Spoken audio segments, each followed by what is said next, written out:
Bismillahirrahmanirrahim. Assalamualaikum warahmatullahi wabarakatuh. Salam sejahtera bagi kita semua. Yang terhormat para juri Medical Scientific Competition 2020, serta teman-teman para peserta finalis MESCO dari berbagai institusi kedokteran Indonesia. Perkenalkan, saya Rahmat Dhani Yamsun, bersama dua rekan saya, Khonsa Afifah Husniah dan Tasya Rashidah. Kami bertiga dari Universitas Muhammadiyah Surakarta akan mempresentasikan poster ilmiah kami yang berjudul Neural Dysfunction on Happy Hypoxia. Sebelum kami memulai presentasi, izinkan kami untuk membukanya dengan voice over.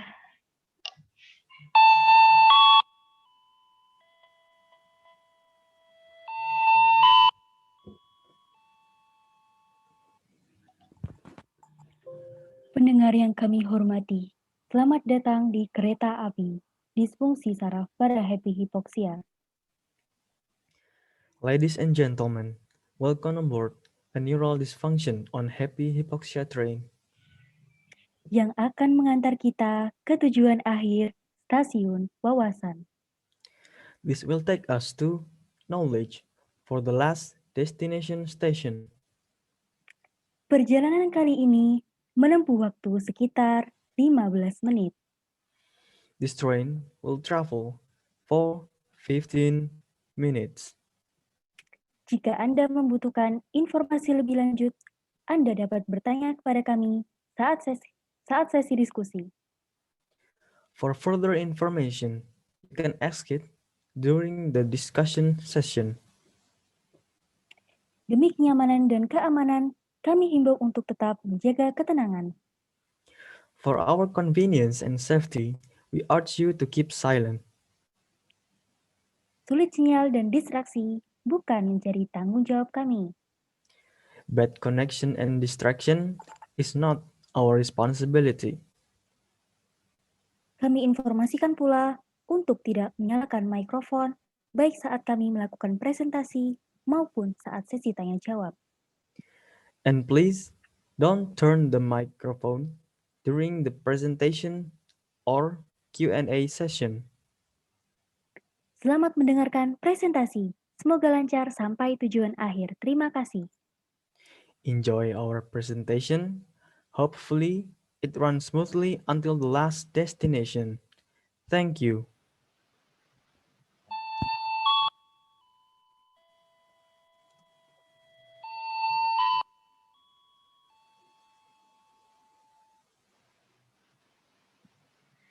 Siang-siang makan nasi, lauknya udang dan ikan. Kelompok kami akan presentasi, mohon untuk diperhatikan. Baik, sebelumnya saya akan membacakan narasinya terlebih dahulu. Banyaknya kematian secara tiba-tiba yang disebabkan oleh COVID-19 membuat para ahli medis kebingungan. Karena sebelumnya, para pasien tidak menunjukkan tanda-tanda sakit maupun kegagalan fungsi organ.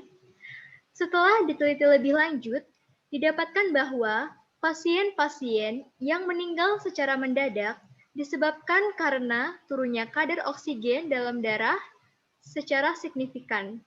Hal ini membuat para ahli medis kebingungan karena tubuh para pasien gagal untuk menginformasikan kepada paru-paru untuk merespon dengan gejala dyspnea jika tubuh kekurangan asupan oksigen. Sehingga muncul istilah happy hypoxia, yaitu absennya respon dyspnea pada pasien yang terkena COVID-19 saat oksigen dalam tubuhnya menurun. Di sini, kami akan mengupas hubungan antara COVID-19 dengan kegagalan syaraf sehingga menimbulkan komplikasi happy hypoxia ini. Baik, selanjutnya kita akan membahas presentasi dari poster ilmiah kami yang berjudul Neural Dysfunction on Happy Hypoxia, a Hypothesis. Latar belakang happy hypoxia adalah kondisi di mana pasien COVID-19 tubuhnya tak lagi merespon bahwa sedang terjadi penurunan saturasi oksigen. Umumnya, tubuh secara otomatis akan bernafas cepat atau yang biasa disebut dengan dyspnea saat kadar oksigen dalam darah berkurang. Di samping itu, muncul dugaan adanya gangguan fungsi otak dalam mekanisme perjalanan penyakitnya, yaitu dugaan adanya kerusakan kemoreseptor glomus caroticum karena manifestasi dari virus SARS-CoV-2. Kemoreseptor ini berperan dalam mengenali keadaan tubuh saat kondisi hipoksia. Permasalahannya, bagaimana gangguan neurologis bisa terjadi pada pasien happy hipoksia? Tujuannya untuk menelaah kegagalan baroreseptor pada happy hipoksia yang berpengaruh pada gangguan fungsi otak. Selanjutnya untuk metode, kami menggunakan metode Prisma. Metode tersebut meliputi yang pertama, mendefinisikan kriteria kelayakan, yang kedua, mendefinisikan sumber informasi, yang ketiga, pemilihan literatur, yang keempat, pengumpulan data, dan yang terakhir, pemilihan item. Kemudian untuk medical subject headings, kami memilih kata kunci yaitu happy hypoxia or happy hypoxemia and neural function. Kemudian untuk kriteria inklusi jurnal, kami menggunakan jurnal tahun 2020 karena kebetulan jurnal yang membahas tentang happy hypoxia pada pasien COVID-19 baru ada pada tahun tersebut. Kemudian untuk jurnal, kami menggunakan jurnal bahasa Indonesia ataupun Inggris. Lalu untuk mesin pencari dan jurnal-jurnal yang kami dapatkan untuk Google Scholar, kami mendapatkan sebanyak 140 jurnal, kemudian untuk NCBI sebanyak 28 jurnal, dan juga untuk PubMed sebanyak 1 jurnal. Nah, setelah itu kami melakukan telaah lebih lanjut. Kemudian kami mendapatkan jurnal yang sesuai dengan penelitian kami, yaitu sebanyak 2 jurnal. Selanjutnya, hasil yang kami dapatkan, happy hipoksia disebabkan karena rendahnya pasokan oksigen dalam darah tanpa adanya tanda-tanda dyspnea. Pada kasus ini, virus SARS-CoV-2 diketahui memicu kejadian happy hipoksia, diakibatkan virus ini menyerang mitokondria pada sel di glomus caroticum. Kemudian, dari sana virus bergerak melalui nervus 7, 9, dan 10 sampai ke nukleus tractus solitarius dan mengakibatkan inflamasi. Dengan adanya inflamasi pada nukleus tractus solitarius, membuat tubuh tidak mengenali keadaan hipoksia, sehingga terjadilah happy hipoksia atau biasa disebut silent hipoksia. Diskusi pada kasus non-COVID, misalnya contoh pada high altitude illness, pasien akan mengalami hipoksia sehingga kekurangan basa bikarbonat HCO3 yang mengakibatkan turunnya pH darah di bawah 7 dan terjadi hiperventilasi atau dyspnea sebagai mekanisme kompensasi tubuh akibat kurangnya pasokan oksigen. Pada pasien COVID-19, virus menyerang glomus caroticum yang merupakan baroreseptor pH darah. Kemudian, dari sana virus terus bergerak melalui nervus 7, 9, dan 10 sampai ke nukleus tractus solitarius sebagai pusat relay. Inflamasi akibat manifestasi virus SARS-CoV-2 di nukleus tractus solitarius membuat stimulus aferen dari glomus caroticum tidak diinterpretasikan dengan baik sehingga terjadi feedback yang tidak adekuat untuk merespon hipoksia. Keterbatasan penjelasan akibat sedikitnya literatur yang membahas invasi saraf pada virus SARS-CoV-2 ini menyebabkan pro dan kontra pada hipotesis ini.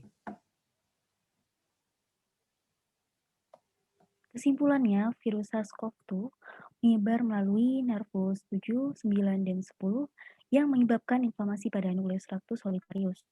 Derajat inflamasi, jumlah virus, dan juga dampak kerusakan batang otak memunculkan komplikasi baru terhadap pasien COVID-19 seperti happy hypoxia. Untuk itu, perlu dilakukan penelitian lebih lanjut tentang pengaruh virus SARS-CoV-2 terhadap susunan saraf di masa mendatang. Mungkin sekian dari pembahasan poster ilmiah kami. Semoga dapat menambah wawasan bagi kita semua. Baik, setelah kami membuat poster ilmiah ini, kami sadar bahwa kami juga ingin menyampaikan beberapa pesan kepada para hadirin sekalian. Karena banyaknya penyebab kematian akibat komplikasi COVID-19 ini menjadi tantangan tersendiri bagi tenaga medis maupun akademisi kedokteran untuk bisa meneliti lebih lanjut akibat jangka panjang dari penyakit ini. Diharapkan untuk penelitian terkait komplikasi happy hipoksia pada penyakit COVID-19 bisa diteliti lebih lanjut untuk memastikan teori yang telah didapat.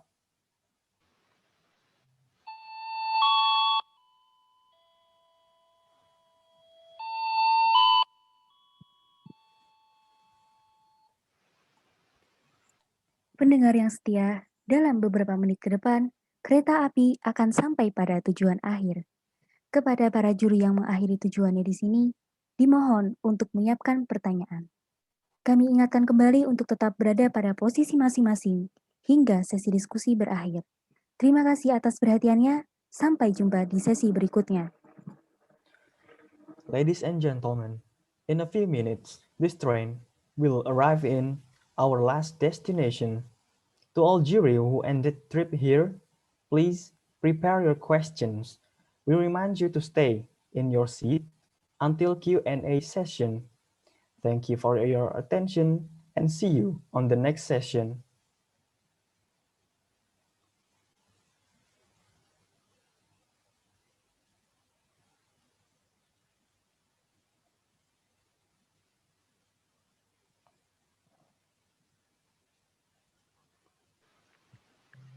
Baik, sebelum kami tutup presentasi kali ini, izinkan kami untuk berpantun. Makan buah bareng si Ani, buahnya nangka dan selasih. Kami tutup presentasi kami. Sekian dan terima kasih. Wassalamualaikum warahmatullahi wabarakatuh. Waalaikumsalam warahmatullahi wabarakatuh.